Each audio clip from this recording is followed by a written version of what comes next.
আজ রান্না করব লাফা ভাজি। আর লাফা আলু দিয়ে ভাজি করলে খুবই সুস্বাদু আর লোভনীয় হয়ে থাকে। দেখতে পাচ্ছেন লাফাগুলোকে, এই লাফাগুলোকে কেটে পরিষ্কার করে নেব। তারপর কড়াইতে সরিষা তেল গরম করে এর মধ্যে দিয়ে দেবো পেঁয়াজ কুচি আর দিয়ে দেবো কিছু পরিমাণ কাঁচা লঙ্কা। এটাকে দিয়ে ভালো করে ভেজে আসার পরে তারপর দিয়ে দেবো এর মধ্যে কিছু পরিমাণ রসুন বাটা।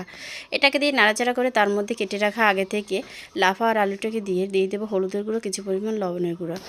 লবণটাকে দিয়ে এটাকে ভালো করে মিক্স করে নিতে হবে। তারপর কিছু সময়ের জন্য ঢাকা দিয়ে নেব। ঢাকাটা তুলে দেখতে পাচ্ছেন এটাকে কীরকম কালার চলে আসছে। এটাকে নাড়াচাড়া করতে হবে, নাড়াচাড়া করে দেখতে হবে এটা সেদ্ধ হয়েছে কি না।